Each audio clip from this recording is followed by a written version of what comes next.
who supposedly you want to be his protege, and apparently he's anointed you or something, but we've seen nothing online of Sir David Attenborough saying anything to the effect. I think that's all. Yeah.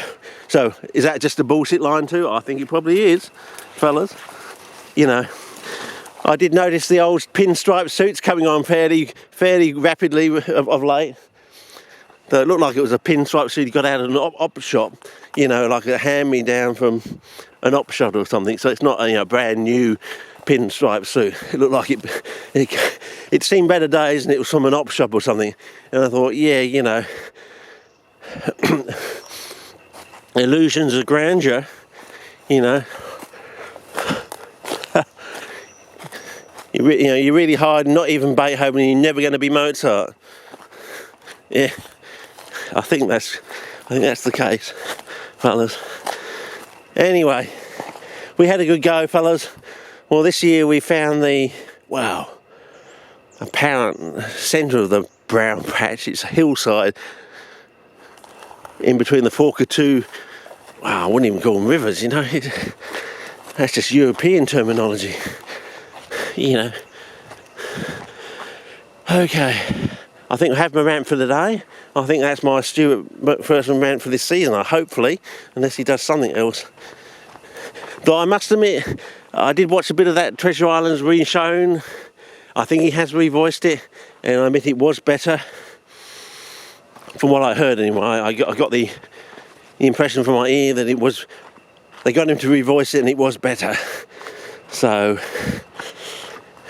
I did note that in one part of the thing, there was some device in it where he sort of had one of the birds take his notes. Well, I don't know whether that's true or not. How can you judge now these days, you know? Was it a device, or did he really lose his notes? But then again, if you're so involved in this and you spent years researching it, surely you don't really need the notes, you know? They are for the detail, but you can give the general story. But I still remember that story about, you know, the explorer, you know, and going back for his men, going back to England and all that. It didn't seem to tally with the accounts I've seen in other documentaries. Admittedly, maybe he lost his notes. But surely, if you've gone to all that research, surely the basic timeline and storyline of a trip like that would be at your fingertips, you know. Maybe the actual day dates and times and all that sort of stuff wouldn't be, but, you know, the basic overview, you know, to get that wrong, I'm just wondering, you know what I mean? Is, you know, unless he's got some medical condition, he knows he's going to be dead by 35 or 40, and I'll give him some leeway. Well, you know, I've got a terminal disease, and I know that, you know, I'm going to be dead sometime between 35 and 40, and okay, if you can prove that with a medical certificate, I'll give you some leeway. You're rushing, and there's a reason why you're rushing, you know. I'm honest and fair enough to do that, you know.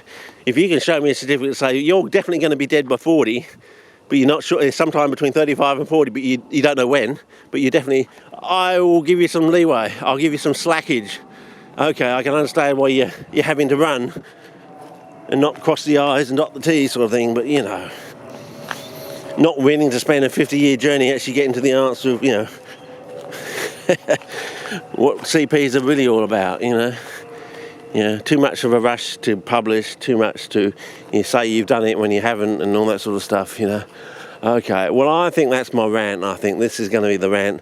So if you want one of my rants, it's not the longest rant I think I've done, but, you know, you might want to look that one up. That was quite a doozy, that one, my longest rant. I think that's on the YouTube channel. You know, I'm one of those sort of people, I'll put it up there and see if the mud sticks. I'll run the flag up the flagpole and see if it flies, you know. Oh, you know, it may sound like a dumb idea, but, you know, there might be some merit in it. So, everyone else says, oh, you know, that's going to be a waste of time, waste of money, but, you know, they're the ones that don't solve the problems, you know. Yeah.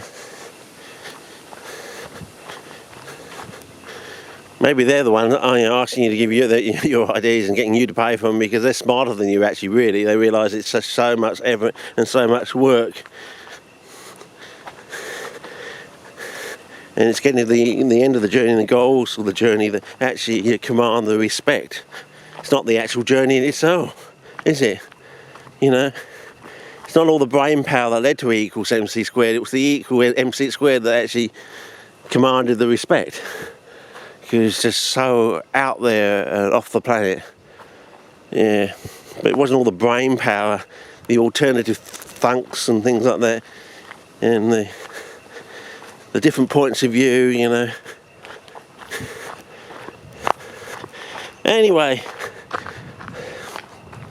do you want to just end this sort of trip with a quick trip in there, just to see some of the profiles in there, and then it's a big long walk back to the car, for me anyway. I mean, I don't know, fellas. Yeah, I think they'll just be basically the same, really.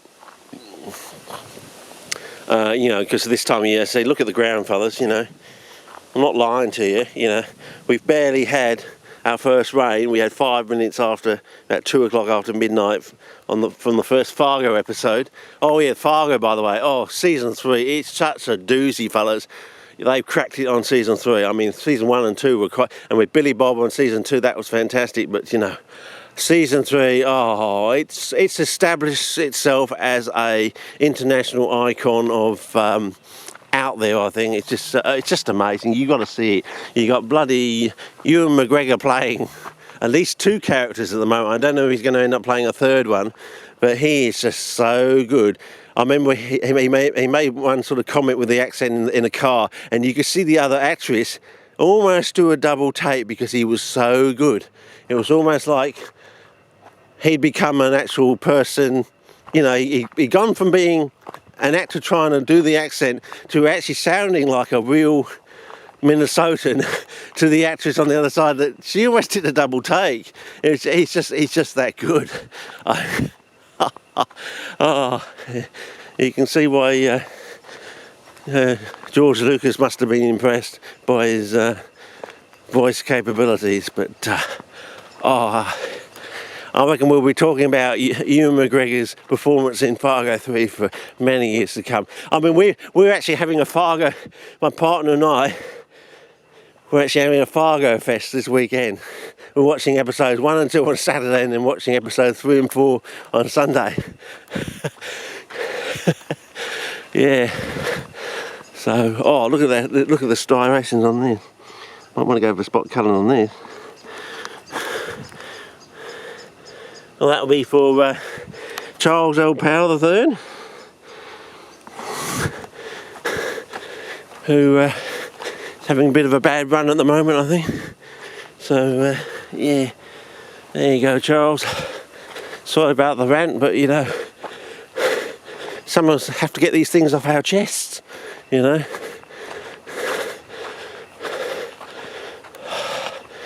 Yeah, I was bullied over in WA, so I just cannot abide liars. You know, when you get between 2 bullies and you say to them, oh, well, you know, get it over and done with, sort of thing, and they come to some sort of agreement they're going to do that, and then they don't go through with their agreement. That's why I don't abide liars. To me, that's an aspect of being a bully, in a way.